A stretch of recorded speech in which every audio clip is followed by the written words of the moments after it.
Pourquoi l'open Internet reste-t-il le parent pauvre de la publicité digitale? Et pourquoi tant d'annonceurs continuent-ils de mettre tout leur budget chez Google et Meta en délaissant justement ces médias ouverts? Et surtout, comment renverser ce rapport de force? Est-ce qu'il faut miser sur des nouveaux relais de croissance comme la CTV et le retail média? Ou plutôt s'inspirer des GAFA avec leur force de frappe et leur simplicité d'achat? Si vous travaillez dans le secteur, vous êtes sans doute posé ces questions-là, et ça tombe bien, c'est le sujet de ce nouvel épisode du Media Buyers Club, l'émission qui invite des experts de l'achat média pour challenger les certitudes du secteur.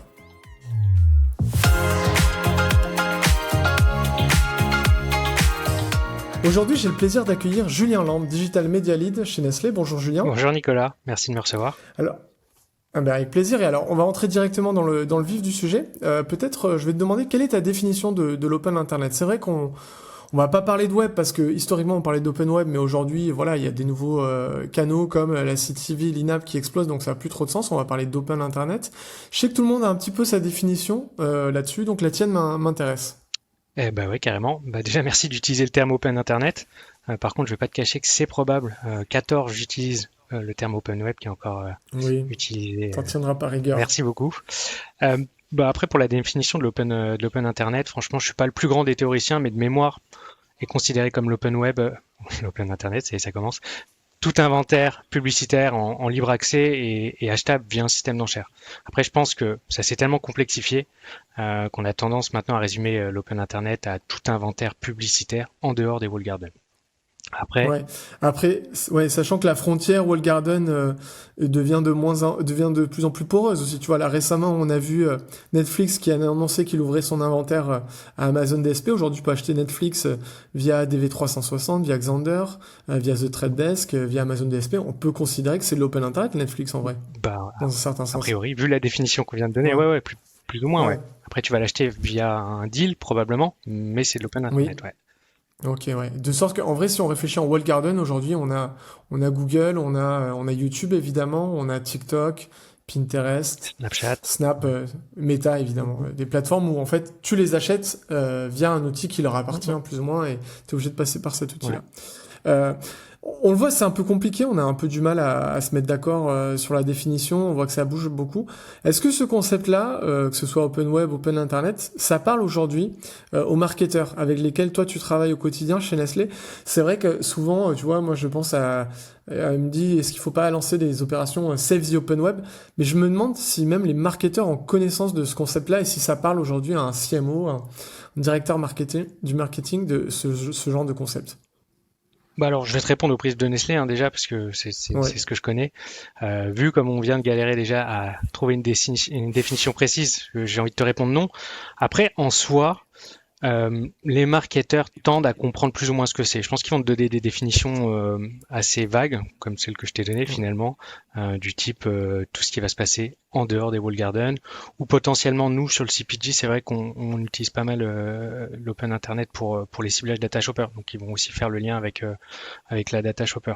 Après, franchement, côté Nestlé, si on reprend le prisme de campagnes qui sont quand même très vidéo, j'aurais même tendance à séparer deux briques de l'open internet en sous-section, on va dire, qui sera lié intrinsèquement à la nature de l'éditeur et au format qu'il met à disposition.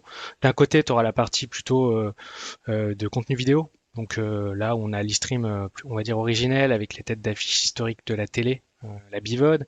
Ouais. Tous ces nouveaux arrivants qui terminent en VOD, SVOD, AVOD, HVOD, enfin tout le monde sauf YouTube finalement. Ouais. Puisque comme tu l'as dit, en plus Netflix c'est ouvert récemment. Eux, ils s'achètent plutôt en général en direct et souvent via des deals parce qu'en fait cet inventaire-là, il est quand même assez rare parce que c'est un contenu vidéo qui se trouve derrière. Et puis après, de l'autre côté, la deuxième brique que nous on essaie d'évangéliser en interne, c'est la partie qu'on va appeler éditeur de contenus éditoriaux, qui eux vont plutôt être achetés en open auction ou via des ad networks, en manage ou en self-service.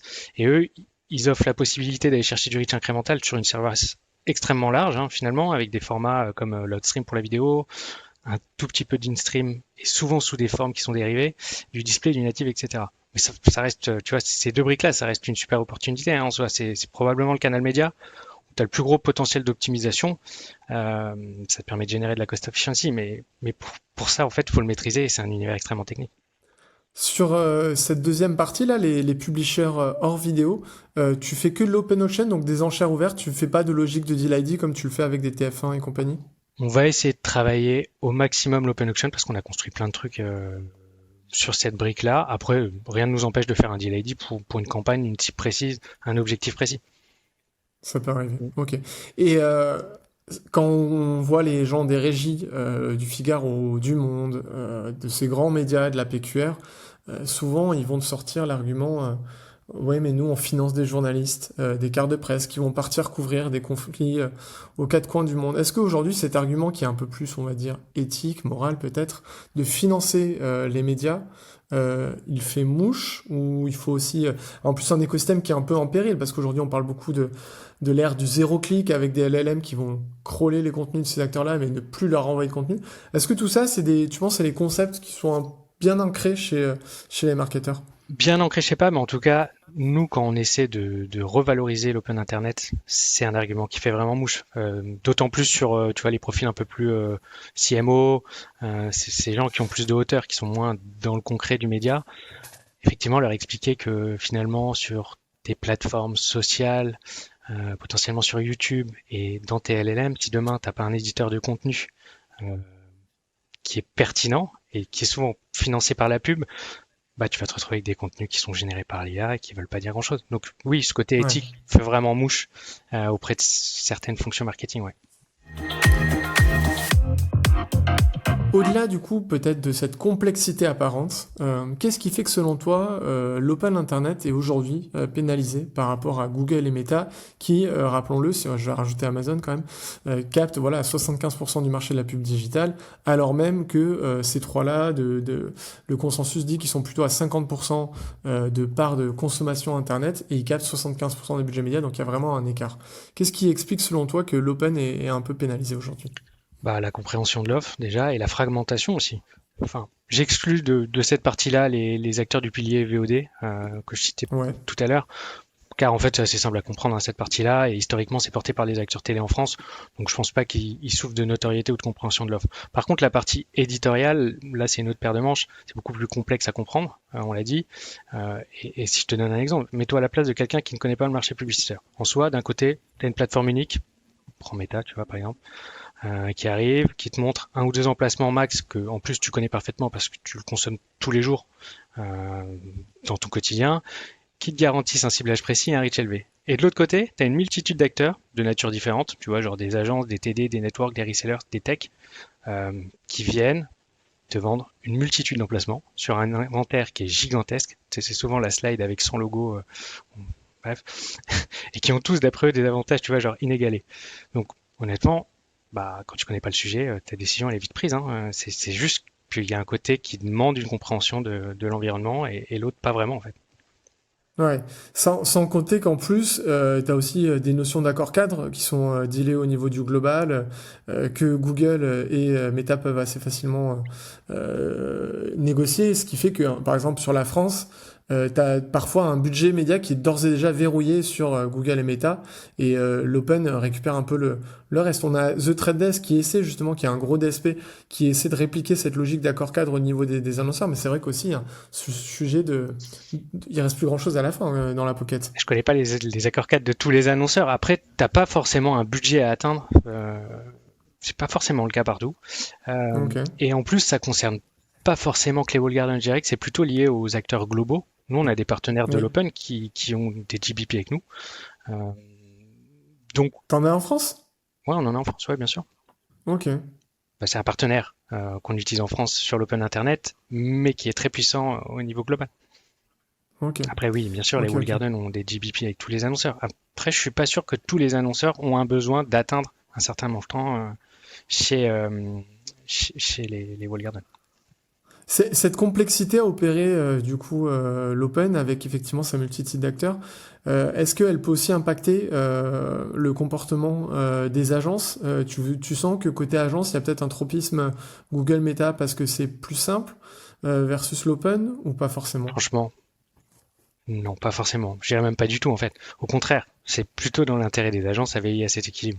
En fait, ils ont très peu de maîtrise sur les GAFAM. Si avec des GAFAM demain, ben, je pense que certains annonceurs qui sont sur un scope 100% digit se poseraient la question de l'intérêt d'une agence. Tu vois ce que je veux dire? Oui, oui, ben surtout qu'effectivement Zuckerberg pousse pour un méta sans agence média. Ah ouais, Donc ouais, bien sûr. effectivement, leur valeur ajoutée est moindre. Donc c'est plutôt dans leur intérêt de se présenter comme un partenaire de complexité. Ouais, Mm. tout à fait. Ce matin, d'ailleurs, en parlant des agences, on a quelques traders de grandes agences médias là, qui ont lancé le cercle programmatique. Je ne sais pas si tu es au courant de cette Ouais, j'ai vu initiative. ça. C'est cool. Ils ont fait une petite chronique qu'on a relais, enfin une petite chronique, c'était assez long, qu'on a diffusée sur Open Garden. Et dans leurs enseignements, un des enseignements, c'était que le principal écueil aujourd'hui, c'était quand même la mesure, que globalement, l'open web peine à bien être valorisé par les modèles d'attribution classiques. On sait que le last click a tendance à favoriser Google. On sait que le modèle post-view, historiquement, favorisait les acteurs qui avaient un énorme reach. Est-ce que tu trouves que aussi que un des écueils aussi, c'est du manque d'investissement de l'open web, c'est le volet mesure, que c'est dur de bien mesurer, ou vous avez craqué ça, vous, de votre côté? En fait, de par la nature de nos activations côté Nestlé, on va quand même moins regarder le bad funnel et tout ce qui est post-click, post-view. Je dis pas qu'on le fait pas, Ouais. il y a certains cas où c'est le cas. Et effectivement, là, je pense que c'est quelque chose qu'on n'a pas craqué, mais en même temps, c'est pas notre priorité numéro un.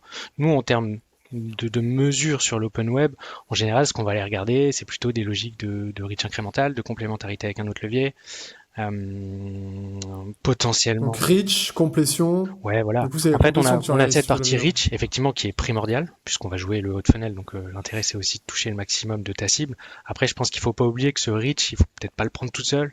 Il faut plutôt réfléchir reach utile ou reach efficace, parce Oui. on sait qu'il y a du reach qui sert à rien. Donc là, tu fais apparaître ta notion, effectivement, qualitative, on va dire. Donc visibilité, complétion, et bientôt, j'espère, attention. Enfin, on fait des tests, mais rien de normé. Ouais, nous, on va plutôt mesurer ces attributs-là, et sur ceux-là, c'est vrai qu'on a moins de problèmes que ce qui peut se passer en bas de funnel sur du post-view, post-click, je pense. Après, sur cette notion d'incrémentalité, tu l'as assez facilement dans les environnements vidéo parce que effectivement, c'est les environnements logués. Sur les environnements open auction, qui sont souvent non logués, c'est un peu plus compliqué parce qu'on n'a plus le cookie tiers. Donc, il y a les solutions d'ID partagées. Je crois savoir que vous faites pas mal de tests là-dessus pour vous servir de ces ID partagés pour rajouter cette notion de frequency capping, reach incrémental. Bah, de base, quand tu veux atteindre un reach et que tu veux bien travailler ton reach, vaut mieux que tu gères ta fréquence. Et effectivement, enfin, c'est pas que lié à l'open internet, hein, parce qu'en soi, effectivement, tu as tes ID qui vont pouvoir t'aider. Bon, faut-il encore les ACC, voir ce qui fonctionne, avec quel volume, etc. Sur l'open internet. Mais ton ID ne te servira pas sur YouTube. Et à contrario, bah, il y a des solutions, bah, par exemple la solution qu'on peut utiliser ces derniers temps provient d'Amazon avec leur Clean Room. Disons que si tu Ouais. actives l'Open Internet plus périmètre Amazon, tu peux facilement réconcilier, enfin facilement, tu peux réconcilier et essayer d'avoir un reach incrémental, ce genre de choses. Mais tu te couperas d'autres wall garden du coup qui seront pas mesurables. Ouais, et puis tu utilises quand même une techno qui est fournie par celui qui te vend aussi une partie de l'inventaire. Donc Ouais, ouais, ouais, il y a un il y a biais, il y a peut-être un une biais. notion de conflit d'intérêt, tu Non, mais il y a vois. un biais, c'est sûr. Donc Après, tu as quand même les mains dedans. Bon, oui, tu peux tu peux challenger la véracité du. Ouais, mais t'as un biais, je pense pas, ouais. ouais. Ouais. Et alors cet open, il a quand même des avantages. Je sais que toi, aujourd'hui, tu mets quand même pas mal de poids du corps sur l'open. Si tu devais pitcher l'open internet à un CMO ou un head of media qui est un peu réticent à y mettre ses billes, ce serait quoi tes arguments phares? Je pense qu'en fait, je me poserai avec lui, je lui demanderai de me détailler sa journée type et sa conso média qui est associée. Et partant de ça, je pense qu'on pourrait regarder. Et bon, évidemment, je pense que un CMO, par exemple, ne passe pas sa journée devant la télé ou sur les réseaux sociaux. Donc, on identifierait les touchpoints sur lesquels il est passé et on aurait pu le toucher avec l'Open Internet. Je pense que c'est la meilleure solution pour lui prouver qu'en fait, ça fait sens pour lui. Et un CMO, je pense qu'il consomme pas mal de sites de news ou s'il se respecte vraiment, il vient sur Open Garden, tu vois. Merci, je précise que je ne l'ai pas payé pour qu'il dise cette dernière phrase. Oui, non, mais c'est sûr que dans nos usages, ce que je disais en intro, c'est que on est quand même encore beaucoup sur des médias ouverts. Donc c'est vrai que ça fait sens si on veut toucher ces consommateurs. Tiens, un exemple concret, c'est Et, toujours parlant en fait pour un ouais, CMO. C'est ouais, moins technique. ouais, Tu arrives à lui prouver qu'il s'est connecté au Monde, au Figaro, au Point ou je ne sais quelle news. Bingo. ouais. Aujourd'hui, tu communiques sur le pourcentage de tes budgets médias digitaux que tu mets sur ces environnements open? Non, je communique pas là-dessus pour plein de raisons. Par contre, ce que je peux te dire, c'est que c'est plutôt gros, considérant les deux briques Ouais, dont on a discuté en amont. C'est en croissance. notamment porté Donc, par la brique VOD, logiquement, apparition de plein de ouais. nouveaux acteurs, euh, discussion avec les acteurs historiques, etc. Et surtout, je pense que là où on doit focaliser nos efforts et où on doit aller un cran plus loin, c'est sur la partie éditoriale. Là, on se doit d'aller un cran plus loin et je pense que ça sera bénéfique à nos activations médias. Quand tu parles éditorial, c'est les éditeurs issus du print, c'est ça? Bah, c'est tout ce qui va sortir au final des acteurs vidéo de l'Open Internet. Aujourd'hui, qu'est-ce qui vous manque pour aller plus loin sur cette partie un peu plus écrite, on va dire? Bah, il nous manque pas grand-chose, sachant qu'on a déjà fait pas mal de travail en fait. Ça fait 3-4 ans qu'on travaille avec notre précédent agent, puis notre agence actuelle sur comment on market un peu la chose et comment on le rend super clean. Dans un premier temps, en fait, ce qu'on a fait, c'est qu'on a fait le ménage. Retour aux fondamentaux, aux fondamentaux, pardon. On s'assure de bien acheter et on en mesure son efficacité. On a, Donc c'est quoi s'assurer de bien acheter, c'est quoi? bah, C'est genre cleaner un peu ouais, les resellers, les... bah, première étape, on s'est réapproprié l'achat. C'est passé sur nos sièges DSP. On évite le manage quand c'est possible. Il y a des fois, t'as pas le choix, tu dois faire du manage. Mais quand tu peux l'éviter, bah, tu te réappropries tes campagnes. Du manage par des resellers qui maîtrisent Ouais, un format particulier spécifique, c'est ça? en fait, par des TD, par des ad network, enfin, peu importe, en fait. Nous, on a des sièges et on a des traders dans notre staffing plan côté Ouais. agence. On se réapproprie tout ça au sein de Ok. cet écosystème. Ensuite, on a construit des algorithmes. Bon, ça, on n'est pas les seuls, mais bon, c'était il y a quelques années maintenant. Mais on construit un algorithme sur mesure qui mêle donc un peu de SPO, aller chercher les meilleurs inventaires, les chemins les plus directs, et également nos KPI d'optimisation média, comme l'attention, la visibilité, la complétion. On a fait ça via des features TTD, comme le volume control, etc. Ensuite, et tu connais bien le sujet, on a essayé de traquer les flux financiers de la chaîne programmatique pour éviter de perdre ces fameux 13%. Bon, on n'a pas réussi à trouver d'où ça venait. Du coup, on s'est dit, bah, au moins, on a essayé d'aller l'éradiquer. Donc là, on a co-construit avec l'agence un outil qui s'appelle Monitor qui nous permet justement de retracer ces flux financiers. Et ça nous a... Avec Upvisor aussi, il faut Oh, les bien mentionner. sûr. Et avec Upvisor, on a co-construit, je sais pas comment on le dit avec 3 parties, mais bien sûr, Ouais. il y a Ok. Upvisor dans l'équation. Et donc ça, tu vois, par exemple, ça nous a permis de réduire de 70% les discrepancies qu'on avait sur les 13%, ce qui est déjà pas mal. Donc ça veut dire que tu as retrouvé 70% de tes 13% d'écart, c'est Donc ça veut ça? dire que j'ai fait baisser ces 13% d'écart de 70%. Ok. Ok, ok. Toujours compliqué de parler de pourcentage, j'avoue, je m'y permets. Ok, donc Moi vous aussi. avez récupéré en tout cas. Ouais, on perd beaucoup moins qu'avant, Ok, si je dois résumer. ouais, voilà. Après, on a fait des Ok, tests ok. sur la véracité des ciblages. Ça aussi, c'est un truc dont on parle pas trop, mais en vrai, les Oui. ciblages, bah, c'est vrai que historiquement, on fait confiance aux data providers et on se dit, bah ouais, c'est le ciblage. Après, tout ce qui est... Là, tu parles de ciblage surtout très contextuel, non? Je pense des solutions un peu cookieless qui font du targeting contextuel, sémantique. Bah, C'est plutôt en ça, fait, non? le sémantique, c'est la seule chose qu'on peut assesser. Bon, disons que la data Ouais. shopper, on la connaît, on l'a eu dans des clean rooms, on sait comment elle marche, on remet pas trop en question la véracité de cette donnée. On a travaillé dans le passé avec des données qui étaient complètement opaques, hein, comportementales, attitudinales. On pourra jamais les vérifier parce qu'il n'y a pas de solution pour les Ouais. vérifier. Et c'est vrai qu'aujourd'hui, on s'est un peu plus penché sur le sémantique de par la non-fin des cookies tiers. Et là, sur cette partie sémantique, en fait, ce qui est intéressant, c'est qu'un URL te permet de savoir au final si tu es accurate ou pas par rapport Tu peux te... à ta ouais. cible. C'est vrai qu'on a fait des tests là-dessus. On a eu de belles surprises. Je pense qu'il y a pas mal de technos qui sont survendus, ou du moins si elles sont pas survendues, qui surdépensent. C'est-à-dire que oui, la techno existe, mais ils dépensent sur le budget sur lesquels tu les as briefés, alors qu'en fait, bah, en fait, c'est pas vraiment ce qu'on leur demande. Donc ça nous a permis Ouais. aussi de cleaner une partie des acteurs qu'on active en ciblage. Et puis là, le dernier, le dernier maillon là, qu'on est en train de tester, c'est les tests sur les ID. On en parlait en amont. C'est voir maintenant, une fois qu'on a fait tout ça, comment on peut gérer notre fréquence au mieux sur l'open internet. Donc assessment des ID. Donc le test est en cours. Hein, on aura prochainement des Ok. résultats. Mais voilà, tous ces travaux-là nous permettent au final d'arriver avec un bundle open que maintenant, en étape 2, on doit marketer auprès de nos marketeurs. Donc ça, c'est Ouais. pareil, on a commencé à le faire, mais ça prend du temps. Mais au moins, on arrive avec une solution assez simple à comprendre pour eux et, et qu'on bundle.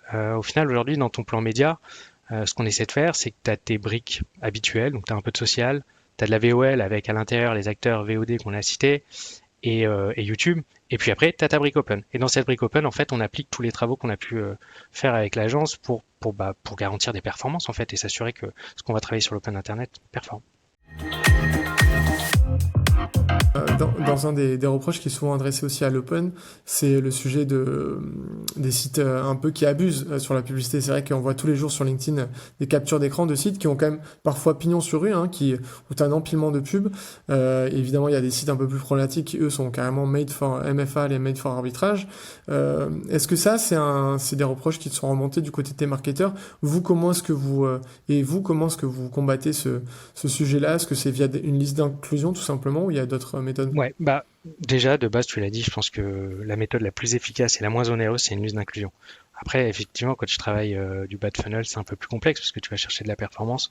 Nous sur des logiques haut de funnel on travaille toujours sur une liste d'inclusion qui est dynamique, qu'on travaille avec l'agence constamment.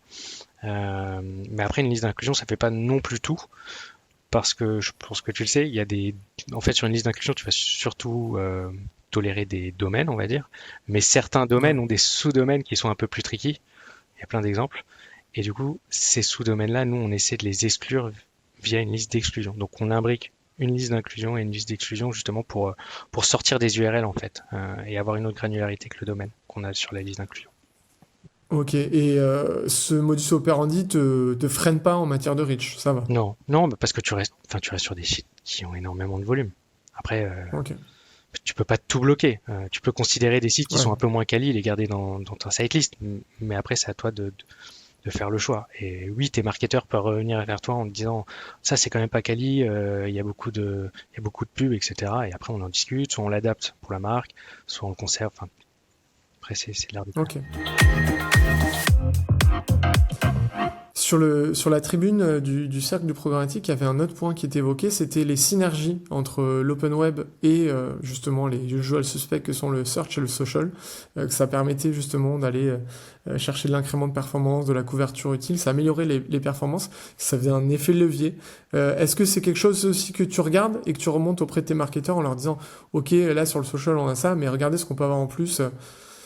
Ouais, bah, c'est clairement l'objectif en fait, c'est aussi valoriser les avantages de l'open web. Et celui-là, je pense, le plus important. C'est le reach incrémental que va pouvoir te générer l'open internet sur tes autres leviers. On fait pas mal d'études et régulièrement pour assesser tout ça. Les chiffres sont rarement décevants en vrai. C'est souvent complémentaire au levier. Et je pense surtout, Et les études, c'est quoi, pardon? Tu passes par quel genre de méthode, d'outils bah, potentiellement, je te le disais tout à l'heure, via des clean rooms. Ok, On ouais, AMC, ok. c'est la solution la plus simple à mettre en place.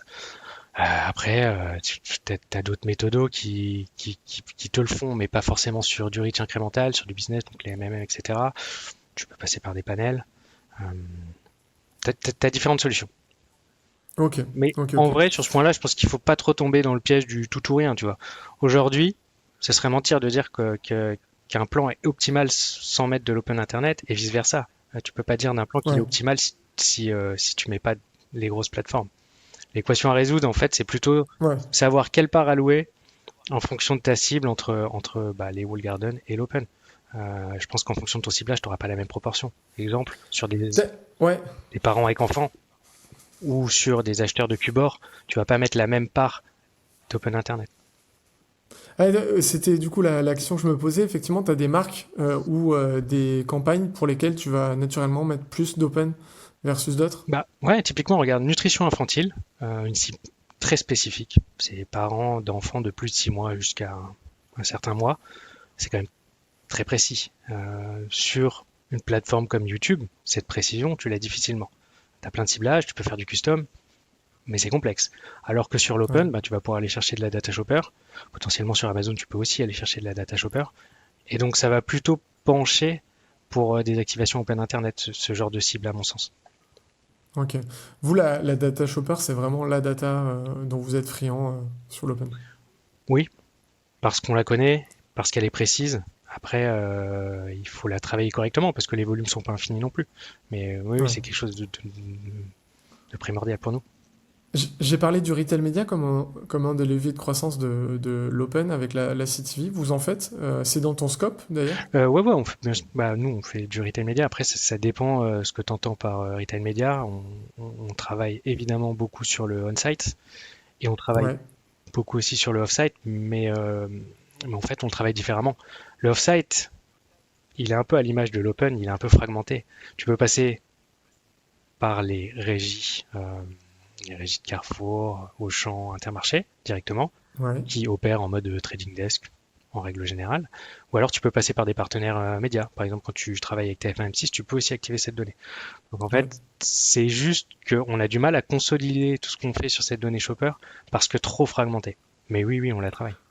Toi, tu serais preneur d'une concentration là-dessus. Là, ça se concentre un petit peu. Là, on a vu Values et Infinity qui se sont maqués. On a un Limitel de Carrefour là qui potentiellement va sans doute s'allier à Coopérative Vue à un horizon incertain. Moins il y a d'interlocuteurs et plus c'est simple pour vous pour gérer aussi reach and frequency et les activations, Ouais, quoi. bien sûr. Bon après, enfin, tu vois, genre activer de la data shopper sur des environnements plus restreints, ça demande un bon taux de matching, donc tout n'est pas faisable, quoi. Mais c'est vrai que ça va dans le bon sens. En tout cas, les acteurs nous entendent et Ok. font avancer les choses.